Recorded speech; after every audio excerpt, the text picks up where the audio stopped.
看我手上拿的啥？荷叶。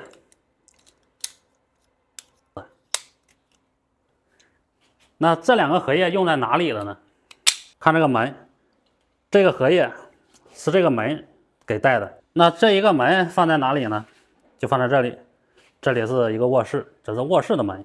这一个门呢，房主买回来没有门口，只有一扇子门，所以这个视频包门口上门。大家有谁知道这种荷叶是怎么安的吗？说实话啊，这个活我不想干，因为这种门很麻烦，现场做这种口也很麻烦，然后它这个门的安装也很麻烦。但是呢，房主买这些门呢，它是不带门框的，它必须得现场做了，所以麻烦也得干，不麻烦也得干。哎，你不干嘛也没有啥太好的办法，我不干他得找别人，房主找别人，这个门呢还不见能给做好。像这种活呢，第一步你就得先把这个门的多宽给它确定了。这个门的宽度就是792，留800的洞口的话，两边各有4毫米的缝，4毫米的缝好像有点大吧，留3毫米就行。那这一个门的洞口就只能给它做到798。再确定一下这个门的洞口，现在这个门的洞口宽度是890，它比这个门宽的太多了。我们成活的尺寸，这个门口内径是成活以后是798，再加上2层板是834。那834这个门现在是890，这个门两边还要给它补个垛子出来，现在两边得有60的空了快。那个门扇的高度是正好2米的。这一个门口现在它也高，现在是2.065米。我那个门扇加上门框，再加上上下留缝，能做到2.030米。但是这个门口现在它还是高了35。现在需要做的第一步就是先把这个口给它往小了做，给它做小点，要不然这个门安不上。做之前呢，水平仪先给它看看这个门口是不是正的。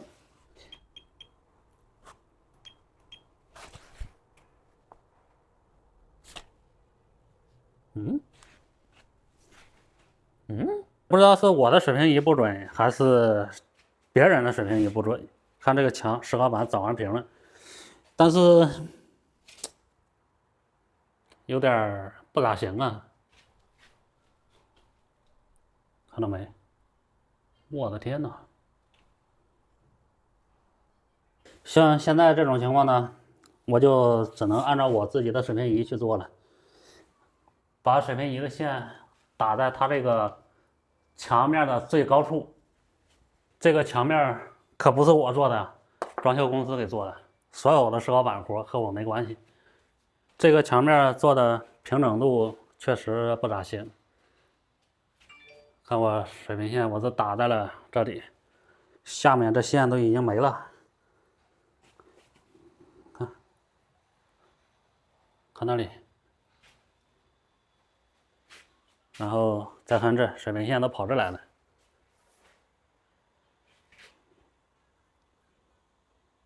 按照水平线去量这个口，量最宽，就找它最宽的地方，哪里宽按哪里做。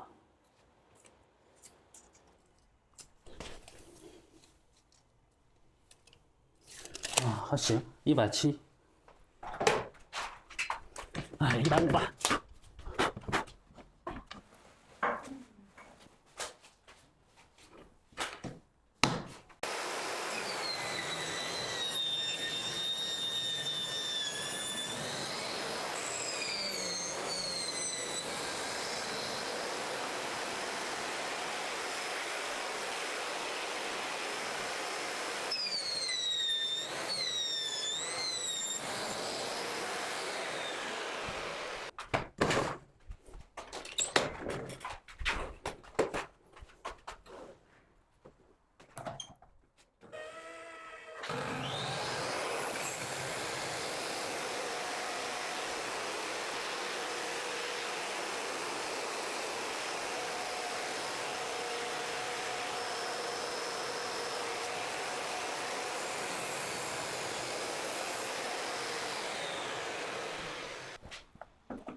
那这个20了。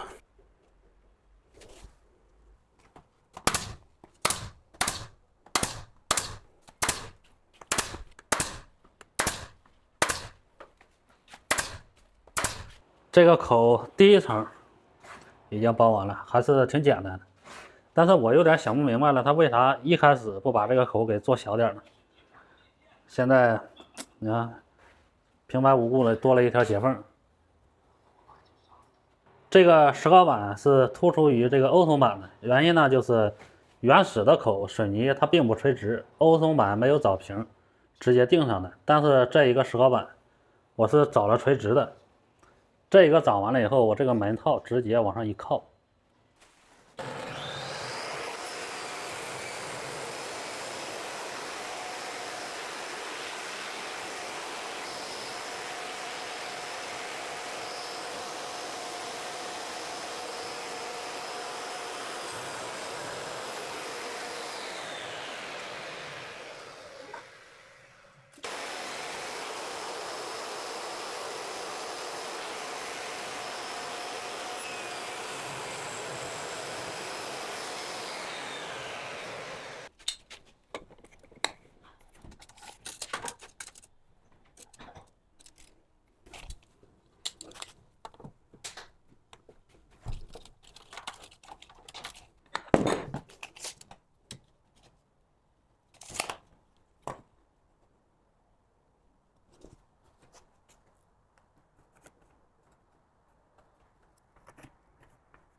这个荷叶很麻烦，特别厚，得把这个立板这个地方得开槽，得用机器给它洗下去，这还得做个模具。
就做个这玩意儿，